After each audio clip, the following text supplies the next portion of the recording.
Ghost haunted. No feverish sleeper traveling in a strange dream ever looked out more wonderingly upon a world that seemed unreal than Robert Audley, as he stared absently at the flat swamps and dismal poplars between Vilbermoose and Brussels. Could it be that he was returning to his uncle's house without the woman who had reigned in it for nearly 2 years as queen and mistress?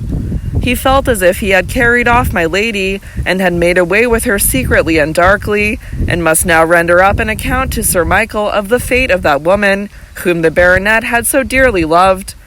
What shall I tell him, he thought. Shall I tell the truth, the horrible, ghastly truth? No, that would be too cruel. His generous spirit would sink under the hideous revelation. Yet, in his ignorance of the extent of this wretched woman's wickedness, he may think perhaps that I have been hard with her. Brooding thus, Mr. Robert Audley absently watched the cheerless landscape from his seat in the shabby coupe of the diligence, and thought how great a leaf had been torn out of his life, now that the dark story of George Talboys was finished. What had he to do next? A crowd of horrible thoughts rushed into his mind as he remembered the story that he had heard from the white lips of Helen Talboys. His friend, his murdered friend, lay hidden amongst the mouldering ruins of the old well at Audley Court. He had lain there for 6 long months, unburied, unknown, hidden in the darkness of the old convent well. What was to be done? To institute a search for the remains of the murdered man was to inevitably bring about a coroner's inquest. Should such an inquest be held, it was next to impossible that the history of my lady's crime could fail to be brought to light. To prove that George Talboys met with his death at Audley Court was to prove almost as surely that my lady had been the instrument of that mysterious death, for the young man had been known to follow her into the lime walk upon the day of his disappearance. "My God!" Robert exclaimed, as the full horror of this position became evident to him. "Is my friend to rest in his unhallowed burial place because I have condoned the offenses of the woman who murdered him?" He felt that there was no way out of this difficulty. Sometimes he thought that it little mattered to his dead friend whether he lay entombed beneath a marble monument, whose workmanship should be the wonder of the universe, or in that obscure hiding place in the thicket at Audley Court. At another time, he would be seized with a sudden horror at the wrong that had been done to the murdered man, and would fain have travelled even more rapidly than the express between Brussels and Paris could carry him, in his eagerness to reach the end of his journey, that he might set right this cruel wrong. He was in London at dusk on the 2nd day after that on which he had left Audley Court, and he drove straight to the Clarendon to inquire after his uncle. He had no intention of seeing Sir Michael, as he had not yet determined how much or how little he should tell him, but he was very anxious to ascertain how the old man had sustained the cruel shock which he had so lately endured. "I will see Alicia," he thought. "She will tell me all about her father. It is only 2 days since he left Audley. I can scarcely expect to hear of any favourable change." But Mr. Audley was not destined to see his cousin that evening, for the servants at the Clarendon told him that Sir Michael and his daughter had left by the morning mail for Paris, on their way to Vienna. Robert was very well pleased to receive this intelligence. It afforded him a welcome respite, for it would be decidedly better to tell the baronet nothing of his guilty wife until he returned to England, with his health unimpaired and his spirits re-established, it was to be hoped.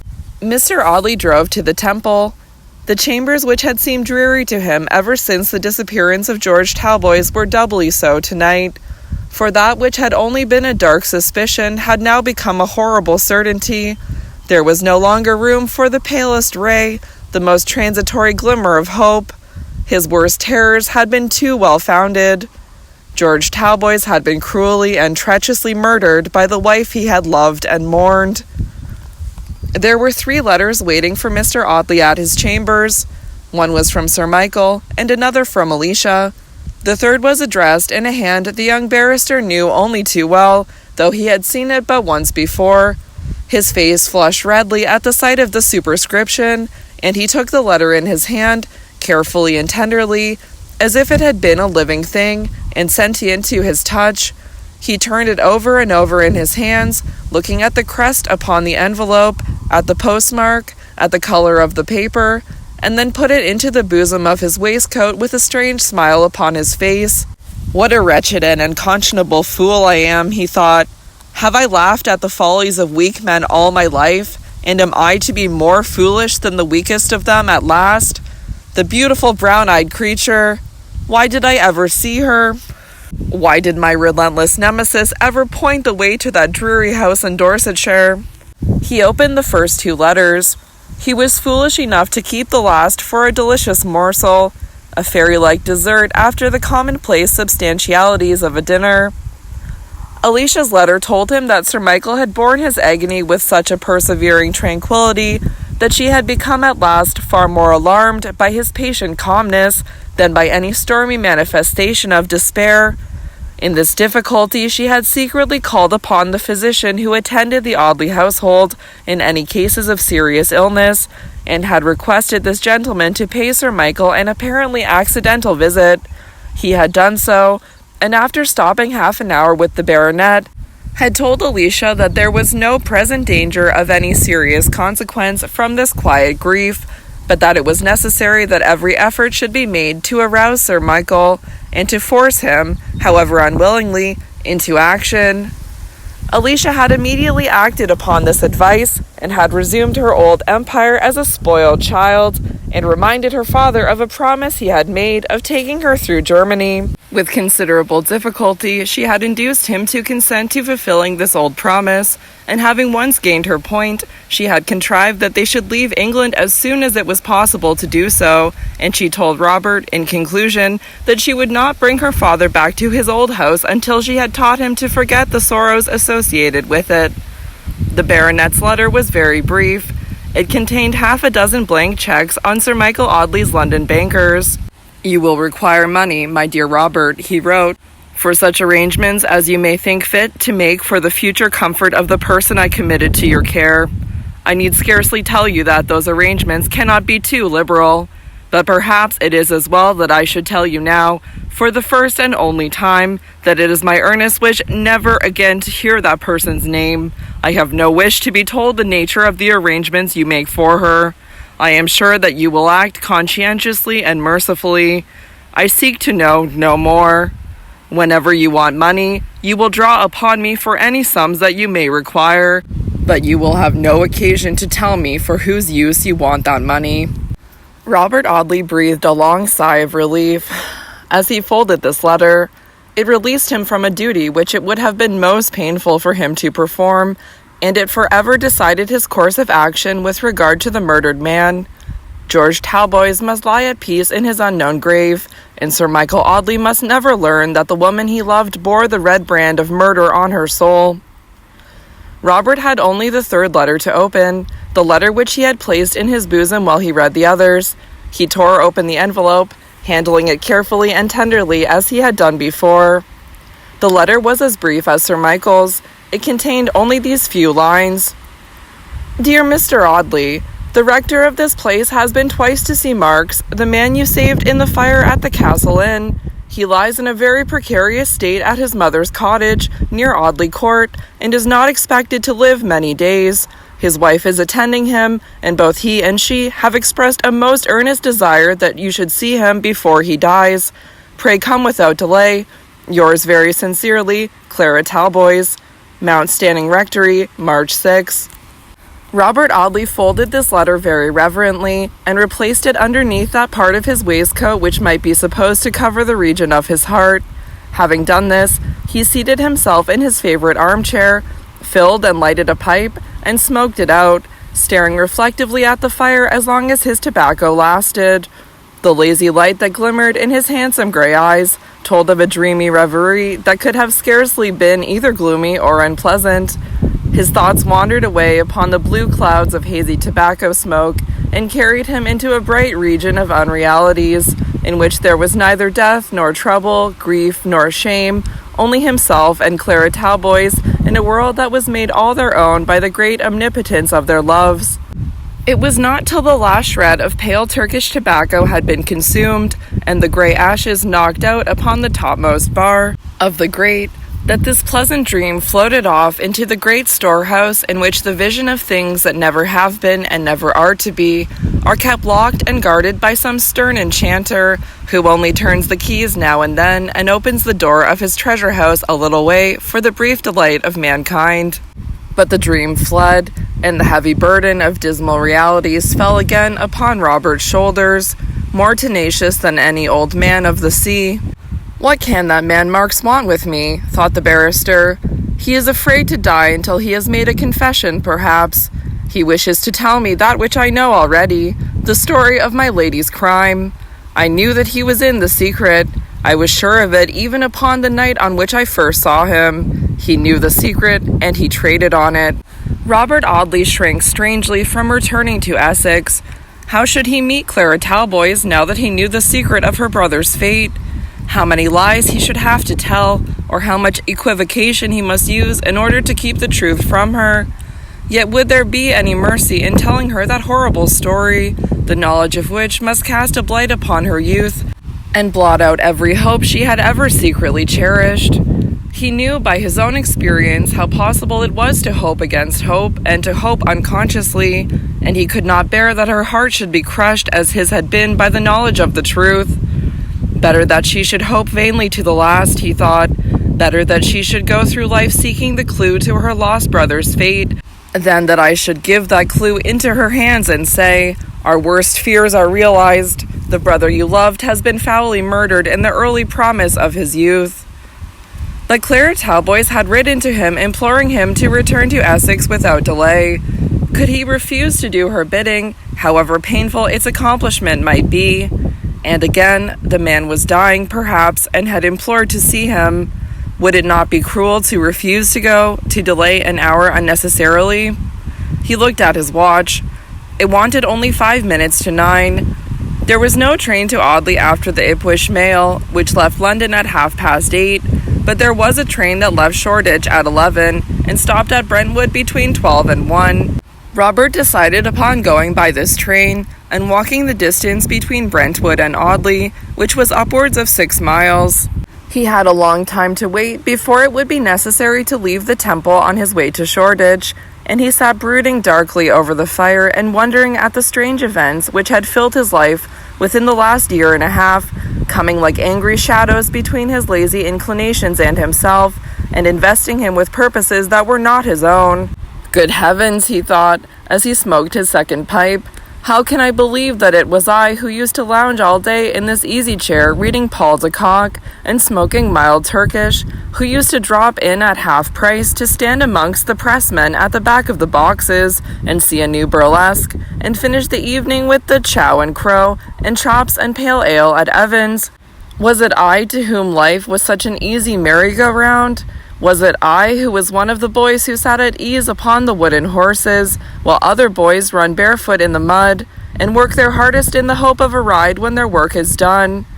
Heaven knows I have learnt the business of life since then, and now I must needs fall in love and swell the tragic chorus which is always being sung by the poor addition of my pitiful sighs and groans. Clara Talboys, Clara Talboys. Is there any merciful smile latent beneath the earnest light of your brown eyes? What would you say to me if I told you that I love you as earnestly and truly as I have mourned for your brother's fate, that the new strength and purpose of my life which has grown out of my friendship for the murdered man grows even stronger as it turns to you, and changes me until I wonder at myself? What would she say to me? Heaven knows. If she happened to like the color of my hair or the tone of my voice, she might listen to me, perhaps. But would she hear me any more because I love her truly and purely, because I would be constant and honest and faithful to her? Not she. These things might move her, perhaps, to be a little pitiful to me, but they would move her no more. If a girl with freckles and white eyelashes adored me, I should only think her a nuisance, but if Clara Talboys had a fancy to trample upon my uncouth person, I should think she did me a favor. I hope poor little Alicia may pick up with some fair-haired Saxon in the course of her travels. I hope. His thoughts wandered away wearily and lost themselves. How could he hope for anything, or think of anything, while the memory of his dead friend's unburied body haunted him like a horrible specter. He remembered a story, a morbid, hideous, yet delicious story, which had once pleasantly congealed his blood on a social winter's evening. The story of a man, a monomaniac perhaps, who had been haunted at every turn by the image of an unburied kinsman who could not rest in his unhallowed hiding place. What if that dreadful story had its double in reality? What if he were henceforth to be haunted by the phantom of murdered George Talboys? He pushed his hair away from his face with both his hands and looked rather nervously around the snug little apartment. There were lurking shadows in the corners of the room that he scarcely liked. The door opening into his little dressing room was ajar. He got up to shut it and turned the key in the lock with a sharp click. "I haven't read Alexander Dumas and Wilkie Collins for nothing," he muttered. "I'm up to their tricks, sneaking in at doors behind a fellow's back and flattening their white faces against window panes and making themselves all eyes in the twilight. It's a strange thing that your generous-hearted fellow, who never did a shabby thing in his life, is capable of any meanness the moment he becomes a ghost.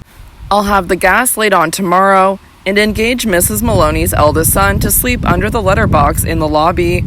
The youth plays popular melodies upon a piece of tissue paper and a small tooth comb, and will be quite pleasant company." Mr. Audley walked wearily up and down the room, trying to get rid of the time. It was no use leaving the Temple until 10 o'clock, and even then, he would be sure to reach the station half an hour too early. He was tired of smoking. The soothing narcotic influence might be pleasant enough in itself, but the man must be of a singularly unsocial disposition who does not, after half a dozen lonely pipes, feel the need of some friendly companion, at whom he can stare dreamily athwart the pale grey mist, and who will stare kindly back at him in return. Do not think that Robert Audley was without friends, because he so often found himself alone in his quiet chambers. The solemn purpose which had taken so powerful a hold of his careless life had separated him from old associations, and it was for this reason that he was alone. He had dropped away from his old friends. How could he sit amongst them, at social wine parties, perhaps, or at pleasant little dinners that were washed down with nonpareil and chambertin, pomard and champagne? How could he sit amongst them, listening to their careless talk of politics and opera, literature and racing, theaters and science, scandal and theology, and yet carry in his mind the horrible burden of those dark terrors and suspicions that were with him by day and night? He could not do it. He had shrunk from these men as if he had indeed been a detective police officer, stained with vile associations and unfit company for honest gentlemen. He had drawn himself away from all familiar haunts, and had shut himself in his lonely rooms with the perpetual trouble of his mind for his sole companion, until he had grown as nervous as habitual solitude will eventually make the strongest and the wisest man, however he may vaunt himself of his strength and wisdom. The clock of the Temple Church and the clocks of St. Dunstan's, St. Clement's Danes, and a crowd of other churches, whose steeples uprear themselves above the housetops by the river, struck 10 at last, and Mr. Audley, who had put on his hat and overcoat nearly half an hour before, let himself out of the little lobby and locked his door behind him. He mentally reiterated his determination to engage Parthrick, as Mrs. Maloney's eldest son was called by his devoted mother. The youth should enter upon his functions the very next night after. As if the ghost of hapless George Talboys should invade these gloomy apartments, the phantom must make its way across Patrick's body before it could reach the inner chamber in which the proprietor of the premises slept. Do not laugh at poor Robert because he grew hypochondriacal after hearing the horrible story of his friend's death. There is nothing so delicate, so fragile, as that invisible balance upon which the mind is always trembling, mad today and sane tomorrow. Who can forget that almost terrible picture of Dr. Samuel Johnson, the awful disputant of the clubroom, solemn, ponderous, severe, and merciless, the admiration and the terror of humble Bossy, the stern monitor of gentle Oliver, the friend of Garrick and Reynolds tonight, and before sunset tomorrow a weak, miserable old man, discovered by good Mr. and Mrs. Thrale, kneeling upon the floor of his lonely chamber, in an agony of childish terror and confusion, and praying to a merciful God for the preservation of his wits. I think the memory of that dreadful afternoon, and of the tender care he then received, should have taught the doctor to keep his hand steady at Stratham when he took his bedroom candlestick, from which it was his habit to shower rivulets of molten wax upon the costly carpet of his beautiful protectress, and might have even had a more enduring effect, and taught him to be merciful, when the brewer's widow went mad in her turn, and married that dreadful creature, the Italian singer. Who has not been, or is not to be, mad in some lonely hour of life? Who is quite safe from the trembling of the balance? Fleet Street was quiet and lonely at this late hour, and Robert Audley, being in a ghost-seeing mood, would have been scarcely astonished had he seen Johnson's set come roistering westward in the lamplight, or blind John Milton groping his way down the steps before St. Bride's Church. Mr. Audley hailed a hansom at the corner of Farringdon Street, and was rattled rapidly away across tenantless Smithfield Market, and into a labyrinth of dingy streets that brought him out upon the broad grandeur of Finsbury pavement. Nobody ever saw a ghost in a hansom cab, Robert thought, and even Dumas hasn't done that as yet. Not but that he's capable of doing it if the idea occurred to him. A revenant en fiacre. Upon my word, the title doesn't sound bad. The story would be something about a dismal gentleman in black who took the vehicle by the hour, and was contumacious upon the subject of fares, and beguiled the driver into lonely neighborhoods beyond the barriers, and made himself otherwise unpleasant. The hansom rattled up the steep and stony approach to the Shoreditch station, and deposited Robert at the doors of that unlovely temple.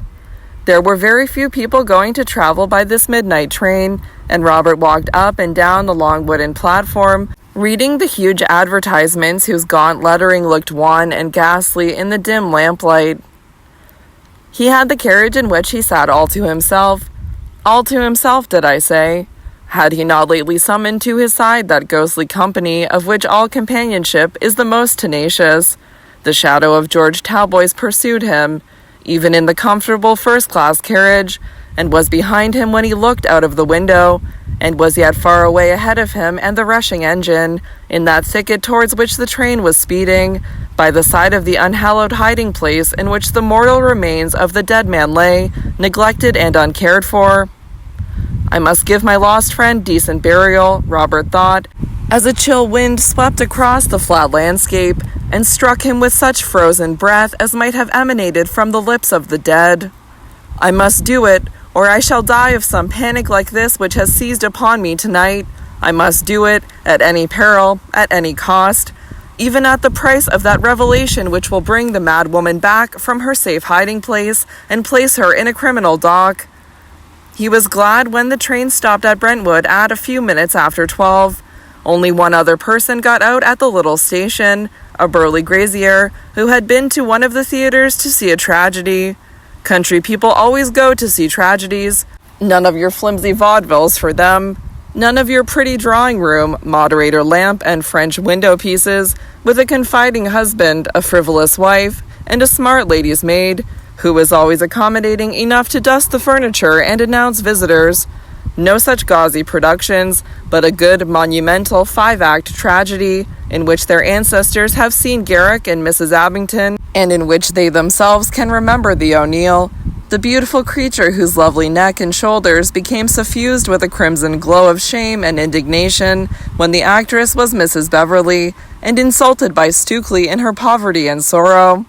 I think our modern O'Neills scarcely feel their stage wrongs so keenly, or perhaps those brightly indignant blushes of today struggle ineffectually against the new art of Madame Rachel, and are lost to the public beneath the lily purity of priceless enamel. Robert Audley looked hopelessly about him as he left the pleasant town of Brentwood, and descended the lonely hill into the valley which lay between the town he had left behind him and that other hill, upon which that frail and dismal tenement, the Castle Inn, had so long struggled with its enemy, the wind, only to succumb at last, and to be shriveled and consumed away like a withered leaf, by the alliance of that old enemy with a newer and a fiercer foe. "It's a dreary walk," Mr. Audley said, as he looked along the smooth high road that lay before him, lonely as the track across a desert. It's a dreary walk for a dismal wretch to take between 12 and 1, upon a cheerless March night, with not so much moonlight in all the black sky as might serve to convince one of the existence of such a luminary. But I'm very glad I came, thought the barrister. If this poor creature is dying, and really wishes to see me, I should have been a wretch had I held back. Besides, she wishes it, and what can I do but obey her? Heaven help me. He stopped by the wooden fence which surrounded the gardens of Mount Standing Rectory, and looked across a laurel hedge towards the lattice windows of that simple habitation. There was no glimmer of light in any one of these windows, and Mr. Audley was fain to go away, after having had no better satisfaction than such cold comfort as was to be obtained from a long lingering contemplation of the house that sheltered the one woman before whose invincible power the impregnable fortress of his heart had surrendered. Only a heap of blackened ruins stood upon the spot on which the Castle Inn had once done battle with the winds of heaven. The cold night breezes had their way with the few fragments that the fire had left, and whirled them hither and thither as they would, scattering a shower of dust and cinders and crumbling morsels of charred wood upon Robert Audley as he passed. It was 1:30 o'clock when the night wanderer entered the village of Audley, and it was only there that he remembered that Clara Talboys had omitted to give him any direction by which he might find the cottage in which Luke Marks lay. It was Dawson who recommended that the poor creature should be taken to his mother's cottage, Robert thought by and by, and I dare say, Dawson has attended him ever since the fire. He'll be able to tell me the way to the cottage. Acting upon this idea, Mr. Audley stopped at the house in which Helen Talboys had lived before her second marriage. The door of the little surgery was ajar, and there was a light burning within. Robert pushed the door open and peeped in. The surgeon was standing at the mahogany counter, mixing a draught in a glass measure, with his hat close beside him. Late as it was, he had evidently only just come in.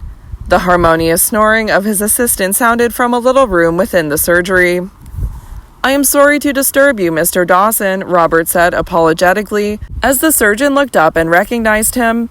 "But I have come down to see Marks, who, I hear, is in a very bad way, and I want you to tell me the way to his mother's cottage." "I'll show you the way, Mr. Audley," answered the surgeon. "I am going there this minute." "The man is very bad, then?"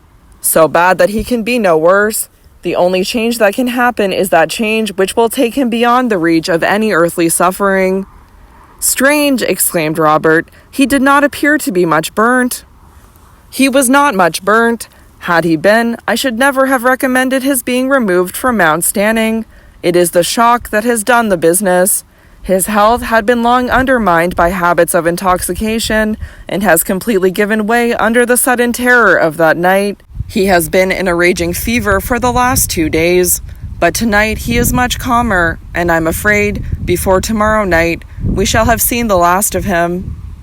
"He has asked to see me, I am told," said Mr. Audley. "Yes," answered the surgeon carelessly. "A sick man's fancy, no doubt. You dragged him out of the house, and did your best to save his life. I dare say, rough and boorish as the poor fellow is, he thinks a good deal of that." They had left the surgery, the door of which Mr. Dawson had locked behind him.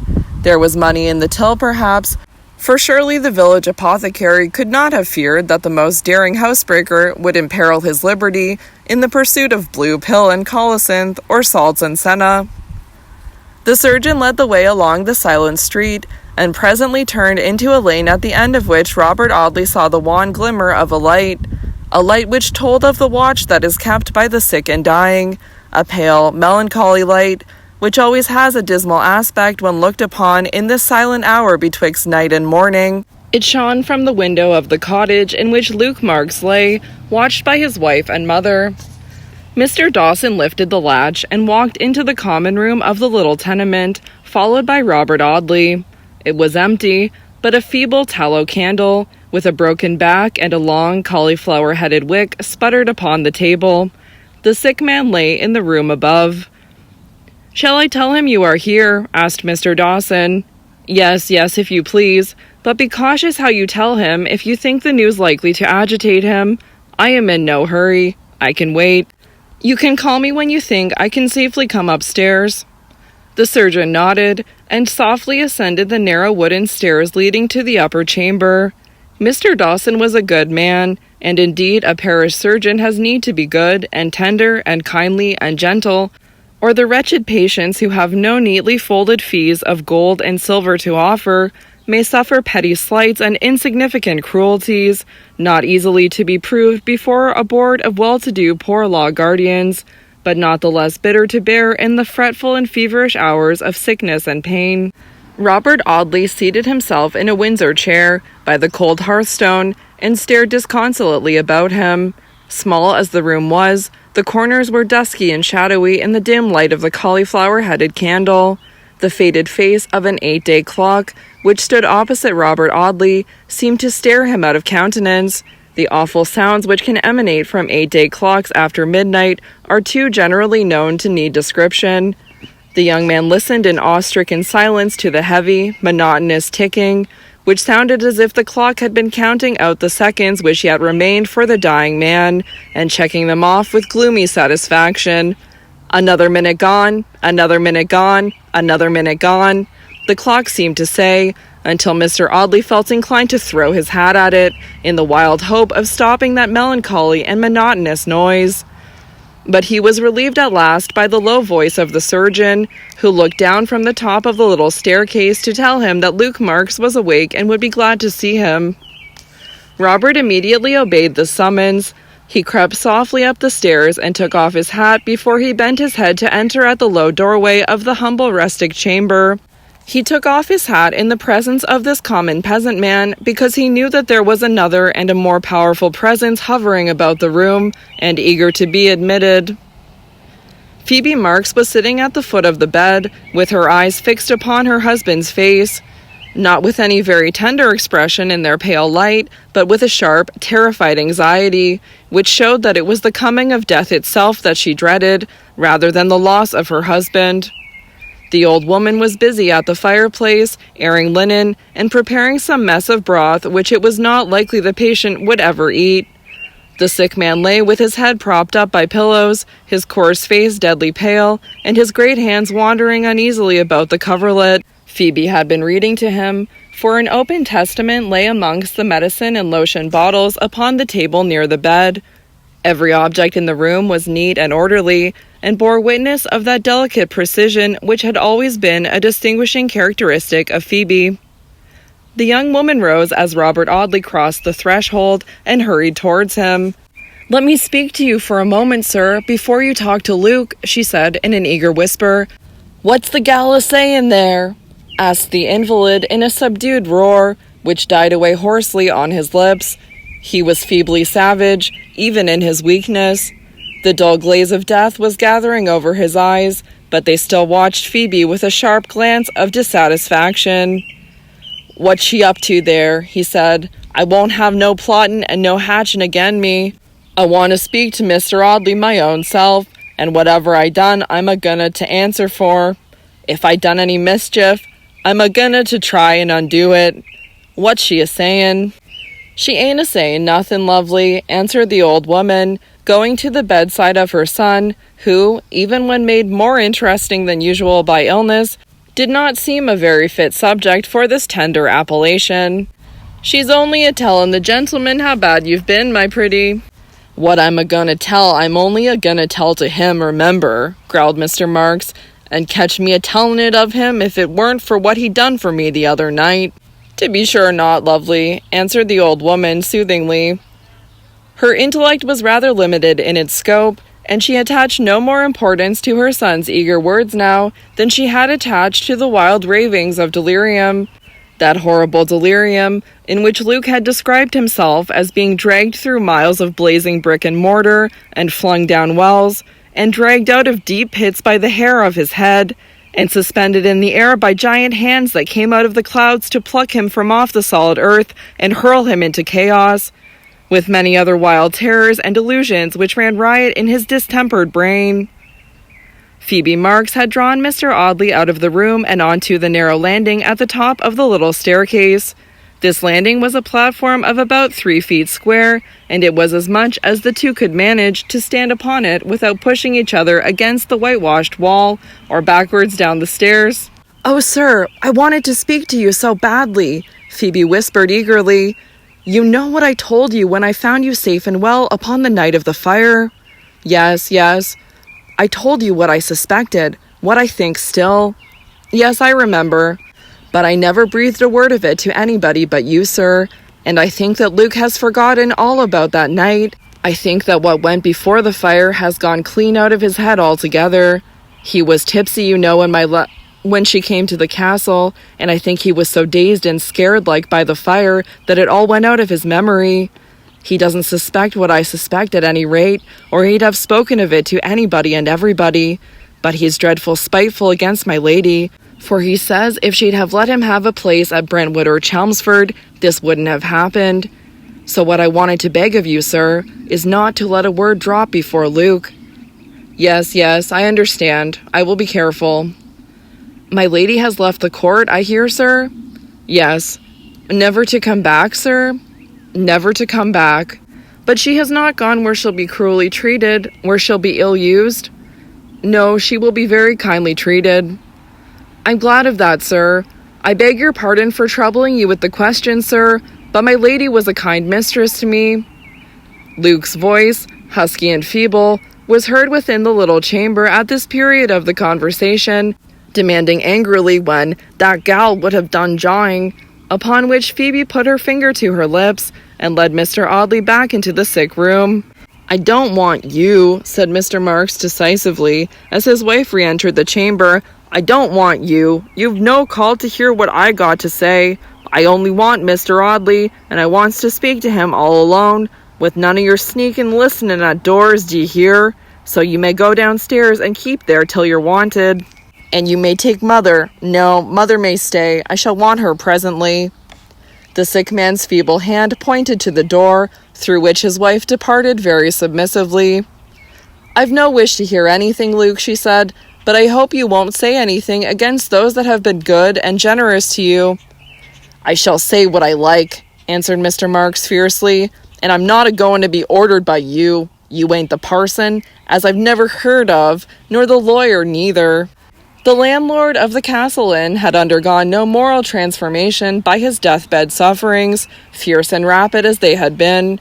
Perhaps some faint glimmer of a light that had been far off from his life now struggled feebly through the black obscurities of ignorance that darkened his soul. Perhaps a half-angry, half-sullen penitence urged him to make some rugged effort to atone for a life that had been selfish and drunken and wicked. Be it how it might, he wiped his white lips, and turning his haggard eyes earnestly upon Robert Audley, pointed to a chair by the bedside. "You've made game of me in a general way, Mr. Audley," he said presently, "and you've drawed me out, and you've tumbled and tossed me about, like in a gentlemanly way, till I was nothing or anything in your hands, and you've looked me through and through, and turned me inside out till you thought you knowed as much as I knowed. I'd no particular call to be grateful to you, not before the fire at the castle the other night, but I'm grateful to you for that. I'm not grateful to folks in a general way, perhaps, because the things those gentlefolks have give me almost always have been the very things I didn't want. They've give me soup, and tracts, and flannel, and coals, but Lord, they've made such a precious noise about it that I'd have been glad to send 'em all back to 'em. But when a gentleman goes and puts his own life in danger to save a drunken brute like me, the drunkenest brute as ever was feels grateful like to that gentleman, and wishes to say before he dies, which he sees in the doctor's face as he ain't got long to live. Thank ye, sir. I'm obliged to you." Luke Marks stretched out his left hand. The right had been injured by the fire, and was wrapped in linen, and groped feebly for that of Mr. Robert Audley. The young man took the coarse but shrunken hand in both his own, and pressed it cordially. "I need no thanks, Luke Marks," he said. "I was very glad to be of service to you." Mr. Marks did not speak immediately. He was lying quietly upon his side, staring reflectingly at Robert Audley. "You was uncommon fond of that gent as disappeared at the court, weren't you, sir?" he said at last.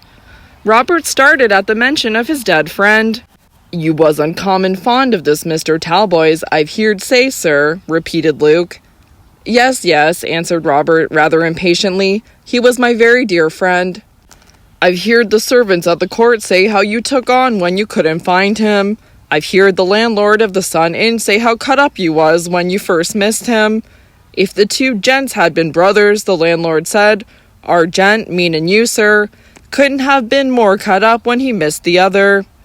Yes, I know, said Robert. "Pray do not speak any more of this subject. I cannot tell you how much it distresses me." Was he to be haunted forever by the ghost of his unburied friend? He came here to comfort this sick man, and even here he was pursued by that relentless shadow. Even here he was reminded of the secret crime which had darkened his life. "Listen to me, Marks," he said earnestly. "Believe me that I appreciate your grateful words, and that I am very glad to have been of service to you. But before you say anything more, let me make one most solemn request. If you have sent for me that you may tell me anything of the fate of my lost friend, I entreat you to spare yourself and to spare me that horrible story. You can tell me nothing which I do not already know. The worst you can tell me of the woman who was once in your power has already been revealed to me by her own lips. Pray then be silent upon this subject. I say again, you can tell me nothing which I do not know." Luke Marks looked musingly at the earnest face of his visitor, and some shadowy expression, which was almost like a smile, flitted feebly across the sick man's haggard features. "I can't tell you nothing you don't know?" he asked. "Nothing." "Then it ain't no good for me to try," said the invalid thoughtfully. "Did she tell you?" he asked after a pause. "I must beg, Marks, that you will drop the subject," Robert answered almost sternly. "I have already told you that I do not wish to hear it spoken of. Whatever discoveries you made your market out of them. Whatever guilty secrets you got possession of, you were paid for keeping silence. You had better keep silence to the end." "Had I?" cried Luke Marks in an eager whisper. "Had I really now better hold my tongue to the last?" "I think so, most decidedly. You traded on your secret, and you were paid to keep it. It would be more honest to hold to your bargain, and keep it still." "Wouldn't now," said Mr. Marks with a ghastly grin. "But suppose my lady had one secret, and I another. How then?" "What do you mean?" "Suppose I could have told something all along, and would have told it, perhaps, if I'd been a little better treated. If what was give to me had been give a little more liberal-like, and not flung at me as if I was a dog, and was only give it to be kept from biting. Suppose I could have told something, and would have told it but for that. How then?" It is impossible to describe the ghastliness of the triumphant grin that lighted up the sick man's haggard face. His mind is wandering, Robert thought. I had need be patient with him, poor fellow. It would be strange if I could not be patient with a dying man. Luke Marks lay staring at Mr. Audley for some moments with that triumphant grin upon his face. The old woman, wearied out with watching her dying son, had dropped into a doze, and sat nodding her sharp chin over the handful of fire, upon which the broth that was never to be eaten still bubbled and simmered. Mr. Audley waited very patiently until it should be the sick man's pleasure to speak. Every sound was painfully distinct in that dead hour of the night.